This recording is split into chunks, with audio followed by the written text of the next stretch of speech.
how do commissioners vote on the recommendations with regard to the clearing and settling cycles? No.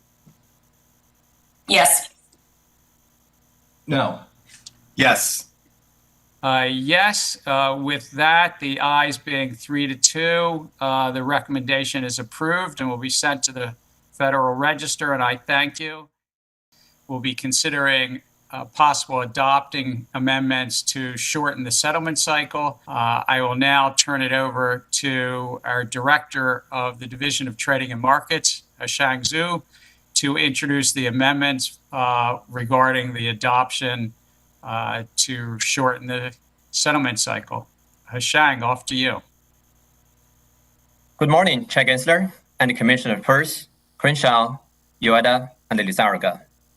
Today, the Division of Trade and Markets recommends that the Commission adopt amendments to Rule 1566-1 of the Exchange Act to shorten the standard settlement cycle for most securities transactions from 2 business days after trade date, or T+2, to 1 business day after trade date, or T+1. The Commission received over 300 comments on its proposal, and the comments demonstrate clear support among investors for further shortening of the settlement cycle. Promoting the timely, orderly, and efficient settlement of securities transactions has been a long-standing Commission objective. The Commission first took steps in 1993 to establish a standard requiring the settlement for most securities transactions within 3 business days of trade date, or T+3, shortening the prevailing practice at the time of T+5. In 2017, the Commission shortened the standard settlement cycle from T+3 to T+2. The Division believes that shortening the settlement cycle from T+2 to T+1 will further promote investor protection, reduce risk, and increase operational and capital efficiency. Shortening the standard settlement cycle to T+1 should result in a reduction in the number and the total value of unsettled trades that exist at any point in time. Assuming that trading volume remains stable, shortening the standard settlement cycle to T+1 should also reduce the total market value of all unsettled trades in the U.S. clearance and settlement system. This reduction in the number and the total value of unsettled security transactions should result in the reduction in market participants' overall exposure to market risk that arises from such transactions. Importantly, shortening the standard settlement cycle to T+1 should also reduce the clearinghouse's exposure to credit, market, and liquidity risk arising from its obligation to its participants, promoting the stability of the clearinghouse and thereby reducing systemic risk. A shorter settlement cycle also reduces the overall size of the financial resources that the clearinghouses require of its participants, lowering costs to broker-dealers and investors at large. In order to facilitate the transition to T+1, the Division of Trade and Markets also recommends that the Commission adopt additional amendments directed specifically at enhancing the processing of institutional transactions in 2 important ways. First, by requiring broker-dealers to have contracts or policy and procedures to achieve same-day allocations, confirmations, and affirmations. And second, by directing certain clearing agencies to facilitate straight-through processing, that is, the automation of processing trades without manual intervention. And finally, in coordination with our colleagues in the Division of Investment Management, we recommend an amendment to record-keeping requirements for investment advisors for allocations, confirmations, and affirmations. In the Division's view, substantial progress has been made toward identifying the technological and operational changes that are necessary to establish a T+1 settlement cycle, including the industry-level changes that will be necessary to transition from T+1 to from T+2 to T+1. We believe these additional regulatory steps are necessary to improve the processing of institutional transactions, and more generally, will help pave the way for settlement on T+1. Over the next 15 months or so, the Division of Trade and Markets looks forward to working closely with exchanges, broker-dealers, clearing agencies, institutional investors, and other market participants to help ensure an efficient and a smooth transition to T+1 by the May 28, 2024 compliance date. In a moment, I will introduce Matt Lee in the Office of Clearing and Settlement, who will discuss the final rule changes in more detail. Before I do, I'd like to take a moment to thank our colleagues from across the ICC that contributed to this rulemaking, including staff in the Division of Economic Risk Analysis, the Division of Investment Management, the Division of Corporation Finance, the Division of Enforcement, the Division of Examinations, and the Office of General Counsel. Their input was invaluable in preparing this adoption. I will now turn this over to Matt. Thank you. Thank you, Sean. Good morning, Chair Gensler and Commissioners. The Division is recommending several rule changes today related to shortening the settlement cycle. I will now provide a brief overview of each. First, as Sean previously discussed, the Division recommends amending Exchange Act Rule 15C61A to shorten the standard settlement cycle from T+2 to T+1 for most broker-dealer transactions. Second, the Division recommends amending paragraph B to add security-based swaps to the set of transaction types that are excluded from Rule 15C61. Third, the Division recommends amending paragraph C of Rule 15C61 to shorten the separate settlement cycle for firm commitment offerings priced after 4:30 p.m. Eastern Time from T+4 to T+2. Establishing a new T+2 standard helps reduce the operational and financial risk that arises from maintaining a separate settlement cycle for firm commitment offerings, while also ensuring that the parties to such transactions have sufficient time to address unforeseen circumstances that may be difficult to anticipate in advance of such offerings and may prevent settlement on T+1. Fourth, the Division recommends several rule changes to improve the processing of institutional trades. Data suggests that today only about 68% of institutional trades are affirmed by the end of trade date. To facilitate more efficient institutional trade processing, the Division recommends one new rule directed to broker-dealers, one to investment advisors, which we developed in coordination with our colleagues from the Division of Investment Management, and one to clearing agencies that act as central matching service providers. Let me discuss each of these briefly in turn. For broker-dealers, the Division recommends that the Commission adopt new Rule 15C62 with modifications from the proposal that address the concerns raised by commenters, including those regarding the costs and feasibility of entering into written agreements with each customer. To address the concerns, new Exchange Act Rule 15C62 will require a broker-dealer engaging in the allocation, confirmation, or affirmation process to either, 1, enter into written agreements with the relevant parties, such as investment managers and bank custodians, to ensure completion of allocations, confirmations, and affirmations as soon as technologically practicable and no later than the end of the day on trade date. Or 2, establish, maintain, and enforce written policies and procedures reasonably designed to ensure completion of allocations, confirmations, and affirmations as soon as technologically practicable and no later than the end of the day on trade date. For a broker-dealer that determines to establish, maintain, and enforce written policies and procedures under Option 2, the final rule also requires that such policies and procedures include several specified elements. As with the proposed rule, the final rule advances the long-standing objective, sometimes referred to as same-day affirmation, today considered an industry best practice. The Division believes that the final rule can increase the rate of same-day affirmations beyond the current rate of 68%, which can help ensure timely settlement on settlement day.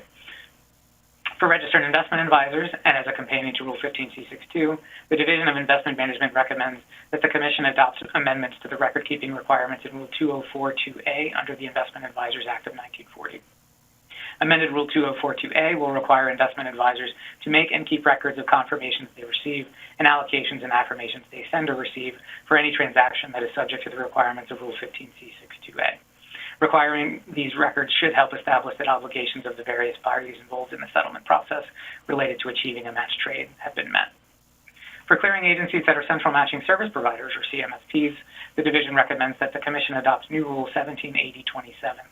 Rule 178027 will require a CMSP to establish, implement, maintain, and enforce written policies and procedures reasonably designed to facilitate straight-through processing, a concept which generally refers to processes that allow for the automation of the trade process from trade execution through settlement without manual intervention. Rules for straight-through processing are important because efforts to shorten the settlement cycle may lead market participants to seek out a variety of new service providers, including CMSPs, to help manage their settlement obligations more efficiently. To address concerns raised by commenters, the Division also recommends modifying the proposed requirement for CMSPs to submit an annual report to the Commission. Specifically, the Division recommends modifying the proposed rule to be more specific in describing the information required in each report. Pursuant to the final rule, a CMSP will be required to submit a report that describes the following. 1, a summary of the CMSP's policies and procedures reasonably designed to facilitate straight-through processing. 2, a qualitative description of its progress in facilitating straight-through processing during the 12-month period covered by the report. 3, a quantitative presentation of data that includes specified metrics as set forth in the rule. And 4, a qualitative description of the actions it intends to take to facilitate straight-through processing during the 12-month period that follows the period covered by the report. The final rule will require that data included in the report be anonymized and aggregated so that the reports can be made available to the public. The division believes that such a report can advance the understanding, development, and potential implementation of straight-through processing improvements in the post-trade processing of institutional trades. Finally, to facilitate the submission of these annual reports to the Commission, the division recommends that the Commission adopt amendments to Regulation ST to require that the annual report be filed using the Commission's EDGAR filing system. Now I will turn it over to Jessica Wachter of the Division of Economic and Risk Analysis to discuss the economic impact of the rule changes. Thank you. Thank you, Matt. Good morning, Chair Gensler and Commissioners. The settlement cycle spans the time between the execution of the trade and when the buyer delivers cash and the seller delivers the securities. This span of time allows, among other things, for centralized netting, which reduces settlement obligations by 98%. However, this span of time also allows prices to move, which introduces the risk that a counterparty may fail to meet its obligations. For example, if one were to buy a security and if the price were to rise, under a failure to deliver, you still have the cash, but you have missed out on a more valuable security. That is, in the interval between trade execution and settlement, each party to a trade faces the risk that the counterparty may fail to meet its obligations and any loss that may occur as a result. Clearing agencies respond to this risk by requiring the posting of margin to protect against such fails. We expect that by shortening the settlement cycle, as Matt discussed, we will reduce the risk to central counterparties because we will reduce the length of time between trade date and settlement. There is less time for prices to move in an adverse fashion, lower counterparty risk, and thus we expect reduced margin obligations. This will lower costs for market participants. The amendments solve a coordination problem. The benefits of a shortened settlement cycle require many players to act in concert. More specifically, from the perspective of any one firm, there may be operational costs with the benefits felt by others. These characteristics may make a private solution difficult, if not impossible. The Commission is also adopting Rule 15C62 pertaining to the process by which institutional trades are allocated and by which all clients agree on the terms of a trade. The final rule requires either policies or procedures or written agreements for this process, known as allocations, confirmations, and affirmations, to be done as soon as technologically practicable and no later than trade date. We believe that this will drive greater efficiency and standardization into this process, reducing risk in institutional trades. A complementary measure applicable to investment advisors should improve record keeping on allocations, confirmations, and affirmations for institutional trades. Finally, the rule contains provisions to facilitate the automation of post-trade processing between brokers and clients. So that's what Matt referred to as straight-through processing. This will reduce risk and costs and promote prompt and accurate clearing and settlement. In closing, I thank our colleagues from the Division of Trading and Markets and the Office of the General Counsel and others for their collaboration, and I thank all of you for your attention. Thank you so much, Shang, Matt, and Jessica. And with that, I'll turn it over to my fellow commissioners, Commissioner Peirce. Thank you, Mr. Chair, and thanks to Jessica, Matt, and Hao Shang. And thank you to the staff of the Divisions of Trading and Markets, Economic and Risk Analysis, Investment Management, and the Office of General Counsel for your hard work on this rulemaking. I enjoyed our interactions throughout the process and appreciate your hard work on this important project. I support the plan to move to t+1, but don't support the proposed timeline for making the change. Shortening the settlement cycle, as you've heard, is a way to remove some risk from our markets. Mandating that the change occur in May 2024, however, could pose a risk to the markets by forcing the change before market participants are ready. I propose instead a September 3, 2024 implementation date. Let me explain why. Although certainly preferable to the proposed March 31, 2024 implementation date, the May 28, 2024 date is still too early. Shortening the settlement cycle by an additional day is a big change with implications all across the market. We can't afford a cavalier approach. Many commenters called for us to adopt a September 3, 2024 date to ensure that the transition would happen with minimal disruption to the markets. Tuesday, September 3, 2024 is the first business day after the 3-day Labor Day weekend. Canada, the only jurisdiction currently planning on moving with us to t+1, shares this 3-day weekend. This later date would give other foreign market participants the time to work out some of the challenges that they will face from our transition to a shorter settlement cycle than they have in their markets. The additional 3 months will allow for more time for firm-specific and coordinated industry-wide testing, which will make for a smoother transition. The transition from T+3 to T+2 occurred successfully on Labor Day weekend. And the transition from T+2 to T+1 is likely to present numerous challenges, some of them more challenging than the last transition, related to, among other things, compressing post-trade settlement affirmations, confirmations and allocations, resolution of pre-trade problems, securities lending, foreign exchange transactions, processing of corporate actions. I don't have any questions for the staff, but do want to make one final plea to you, Chair Gensler. Why not adopt a September 3, 2024 compliance date? I would vote for the rule if you make this change.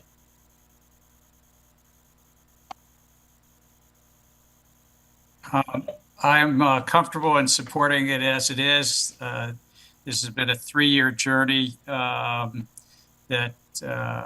2 years to date and 15 more months that the industry came together, the various market participants, the DTCC, and the various other market participants came together, and we made this proposal some year ago. We got robust comments in the comment file. There were some that thought we should go with a shorter implementation date than March of next year. There were some that thought we should keep March. There were some that thought that we should go longer.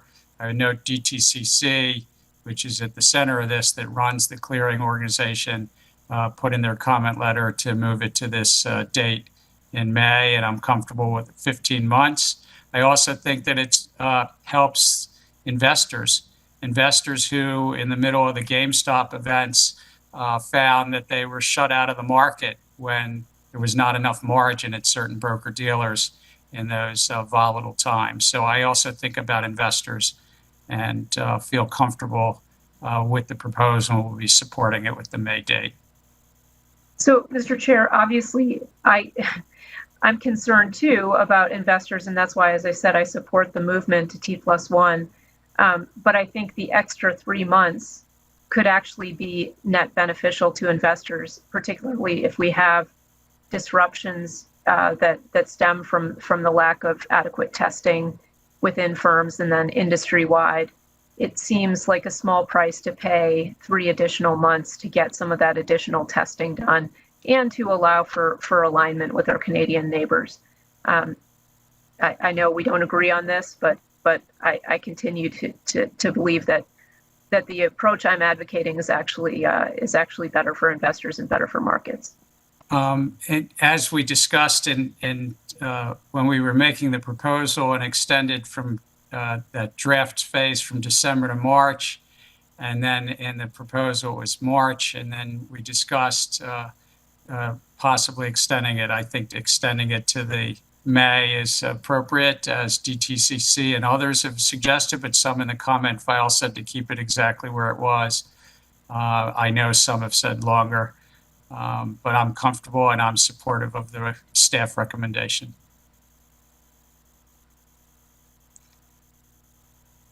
With that, I gather Commissioner Crenshaw. Good morning. Thank you. And with that segue, it has now been over 2 years since GameStop and the other meme stocks that brought market structure into the spotlight. And while the events of January 2021 are no longer front page news, the issues that they highlighted related to market structure and retail investing remain front of mind for the SEC. Since then, the SEC has proposed new rules on a wide range of issues implicated in the GameStop events, including securities lending, short sale disclosures, and most recently, a package of equity market structure reforms designed to improve outcomes for investors by increasing competition, transparency, and integrity in the markets. We also, as you all know, proposed rule amendments that would shorten the standard settlement cycle for most broker-dealer transactions from 2 business days after the trade date, T+2, to 1 business day after the trade date, T+1. And as I noted at the time, shortening the settlement cycle should better protect investors, reduce risk, and increase operational efficiency. Specifically, a shorter settlement cycle should reduce the number of outstanding unsettled trades, reduce clearing agency margin requirements, and allow investors quicker access to their securities and funds. Longer settlement periods, on the other hand, are associated with increased counterparty default risk, market risk, liquidity risk, credit risk, and overall systemic risk. Commenters, as has been noted, were overwhelmingly in favor of shortening the settlement cycle. We received supportive comments from a broad range of stakeholders, including individual investors, investor advocates, clearing agencies, and brokers, or broker-dealers.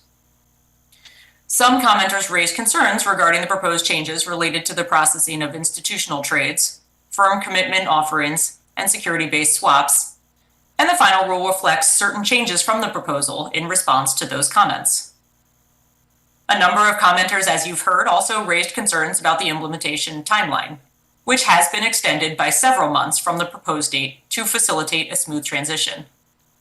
The new compliance date would provide market participants more than 15 months to prepare for that transition. The proposal also included a request for comment on the possibility of settling trades by the end of the trade date, or what we call t+0. Some commenters highlighted challenges relating to multilateral netting, securities lending practices, and other issues. However, many others expressed support for an eventual move to t+0. While it's clear that t+0 will entail greater operational and technological challenges than the move to t+1, I agree with commenters that such a move may be both desirable and feasible in the future, and I look forward to working with my colleagues and stakeholders toward that important goal. Thank you to all the industry members who put considerable time and effort into helping us consider how to implement a t+1 settlement cycle. Thank you as well to all the commenters for your invaluable feedback.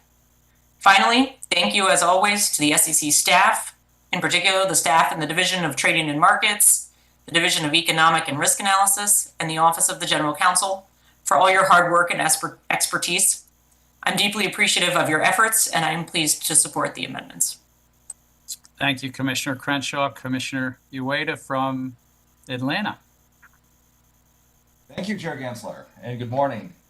Today, the Commission considers rule amendments to shorten the settlement cycle for certain securities transactions from 2 business days after settlement to 1, a standard known as t+1. The Commission is also considering requiring broker-dealers to either into written agreements as specified in the rule or establish, maintain, and enforce written policies and procedures reasonably designed to address certain objectives related to completing allocations, confirmations, and affirmations, and to require investment advisors to make and keep records regarding the same. Nearly all commentators agree that shifting the transition to t+1 could be highly beneficial across time. For investors, quicker access to the results of a transaction has obvious benefits. Beyond that, shortening the settlement time reduces the risk of unsettled trades. That is, the risk of a counterparty failing to deliver cash or securities. A reduction in the settlement cycle duration could reduce exposure to potential disruptions caused by price volatility, while also lowering the value of outstanding obligations.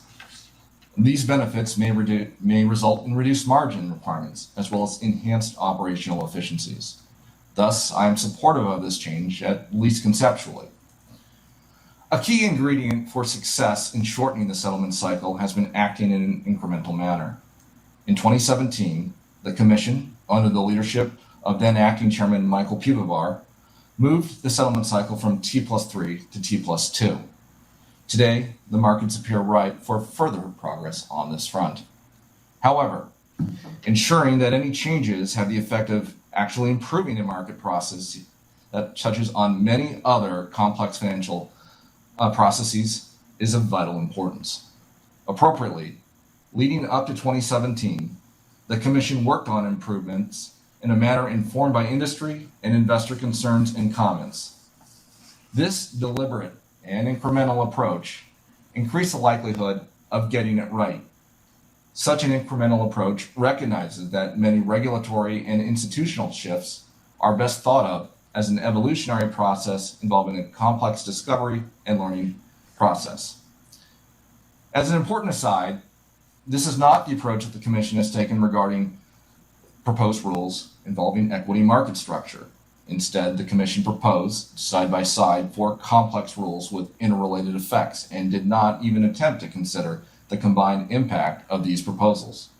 Far from being an incremental process where the Commission and other interested persons could learn from experience before proceeding with reforms, the Commission has launched a shock and awe approach with the hope that everything falls into place and, more importantly, improves on the status quo for investors. Whether that will occur is an open question. While the net benefits of a shorter settlement cycle are clear, t+1 can potentially increase some operational risks. There will be less time to address errors within the process, and in some circumstances, less time to deal with trading entities that are suddenly confronted with massive and unexpected trading losses within the settlement cycle timeframe. There is also less time for regulators to identify and freeze the potential proceeds from potential frauds, such as insider trading and market manipulation, before those proceeds exit our jurisdiction. These arguments and considerations, however, do not ultimately weigh against shortening the settlement cycle, but they provide reason for ensuring readiness among market participants. This speaks to the implementation date. Ensuring a smooth transition will take significant investment and system changes, as well as operational and computational testing among broker-dealers, clearing firms, investment advisors, custodians, payment systems, and others. Detailed planning is required, as is process adjustment, organizational changes, and changes in the relationship among market participants. There is asymmetry in terms of costs and benefits. A smooth transition would provide real net benefits for investors and U.S. markets to be accrued over the long term in the future. On the other hand, the downside of a rough, turbulent transition could be steep and could induce substantial harm in the short run. That asymmetry cautions us to provide sufficient time to ensure a smooth transition. Many comment letters have emphasized the need for more time than the Commission proposed, and I too appreciate the move from the original proposed date in March of 2024 to May of 2024. However, many have pointed to Labor Day, after Labor Day 2024, as a potentially more optimal choice of an implementation date.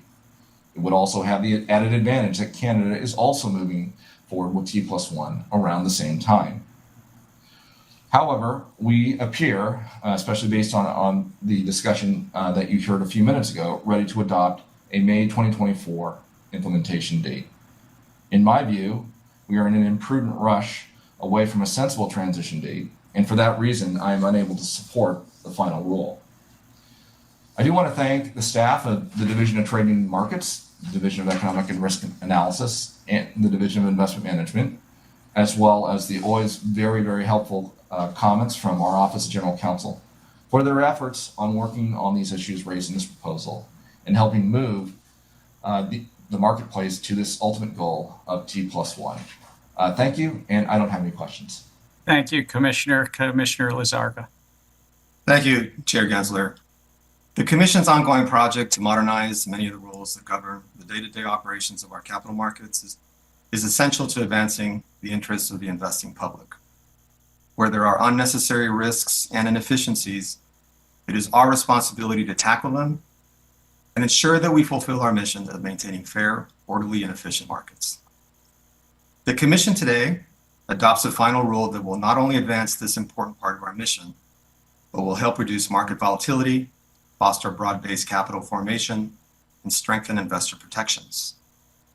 Reducing the securities transaction settlement cycle from 2 business days to 1 is a significant milestone for our markets. Why does this matter to the investing public? Because buyers and sellers of securities will receive their cash and securities a day earlier under t+1 than they do currently.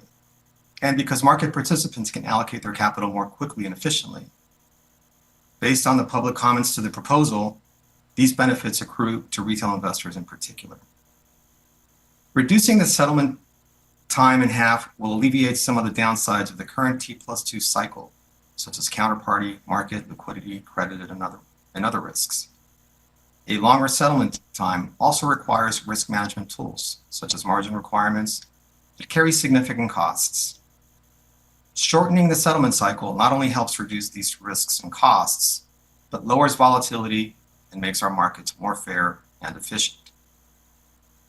The risks of longer settlement times are not just theoretical. In January 2021, unprecedented price volatility in so-called meme stocks challenged many retail investors' faith in our financial markets. Clearing agencies in equities and options experienced record volumes cleared. In the face of high volume and volatility, market utilities had to issue significant margin calls. In reaction to these margin calls, certain brokers restricted trading in some or all of the meme stock. According to media reports, at least one broker's decision to halt trading came at the peak of the market and infuriated many retail investors. Investors have filed approximately 50 class action lawsuits claiming substantial harm from this broker's trading halt. The Commission has taken various actions to prevent another meme stock type event from impacting the markets, including the recently proposed equity market structure reforms that address, among other things, best execution for retail investors. Shortening the settlement cycle to t+1 complements these reforms and helps mitigate some of the risks that drove stock price volatility and significant margin calls during the meme stock event. The benefits to all market participants of efficiency and fairness are indisputable, and the sooner that our markets can benefit from t+1, the better off our country is. While some market participants have sought to delay the realization of these benefits by proposing to push back the rules compliance date by up to 2 years, the case on the merits for such a delay is unpersuasive. The May 28, 2024 compliance date included in today's adoption provides market participants with more time, roughly 3 additional months, than the March 2024 date initially proposed in the rule. I am confident that through coordination, cooperation, and diligence, the various market participants affected will focus their energies, harness their resources, and apply their innovative capacities to effectuate a smooth transition to t+1, 15 months from now.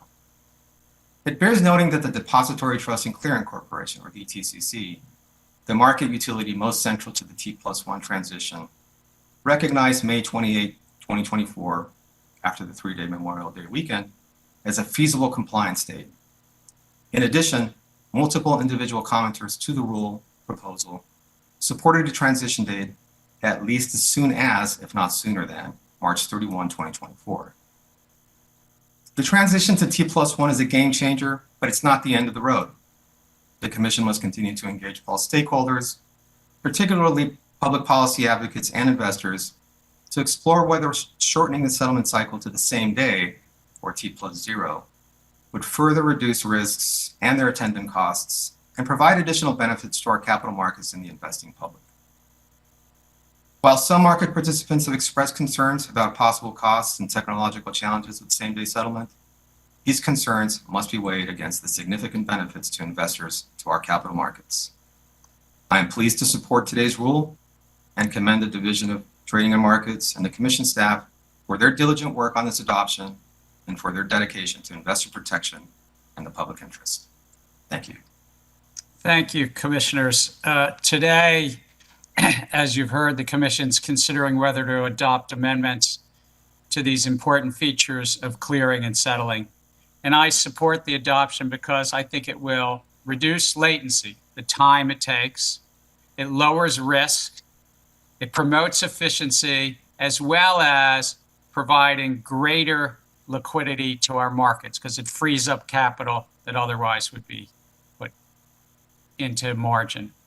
Now, some of you might know that I like romantic comedies, and yesterday was Valentine's Day, so here I go. When I think about it, I think about today's recommendation in light of that wonderful 1987 film, Moonstruck. You might not know it. Remember Nicolas Cage? Cher plays Loretta, whose father is a plumber named Cosmo. In one of the scenes in this movie, Cosmo examines a family's broken pipes, turns to the homeowners, and just shakes his head. He says, there are 3 types of pipe, Cosmos tells him. There's garbage, That's what you have, he says. Then there's bronze, which he says is very good unless something goes wrong. And then the only pipe that Cosmos uses is copper. Well, as Cosmos might say, today's amendments will upgrade our market plumbing from bronze to copper. First, as you've heard, the amendments will shorten the standard settlement cycle by half, 2 days to 1 day for most of the trading, and then also for what's called initial public offerings from T+4 to T+2. And as the saying goes in finance, time is money. Halving the settlement cycles will reduce the amount of margin that counterparties need to place with the clearinghouse. This lowers risk for the system, but it also frees up liquidity elsewhere in our markets. Now, that's not to say that this change will be new, by the way. In fact, this change simply brings us back to the T+1 day settlement cycle that our U.S. markets used up until the 1920s. That's right. We actually extended from 1 day to over 5 days because the runners around the financial community couldn't get the paper and the cash to the right place. 100 years later, we're coming back to that, and aligns also to the T+1 cycle that we use currently in the U.S. for our $24 trillion treasury market. So we have T+1 in an institutional market. This will help this deeply retail market as well. Second, as you've heard, the amendments will lower risk of the clearing process association with allocation, confirmation, and affirmation. Under the adoption, the brokers will be required to complete the same day, T0, allocation, confirmation, and allocation, and not only T0, but as soon as technologically practical, but of course no later than T0. This will increase resiliency and efficiency in our plumbing, and the adoption will allow brokers to achieve these enhancements either through written agreements or policies and procedures. I also think that it's an important, critical step to ensure for the T1 settlement, moving this clearing to T0, but also starts to lay the groundwork for the possible consideration to move the settlement, the actual movement of cash and securities, possibly to T0, maybe T0 evening in the future.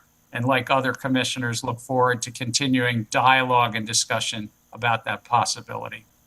Third, the proposal will require the clearinghouses to facilitate so-called straight-through processing of securities transactions.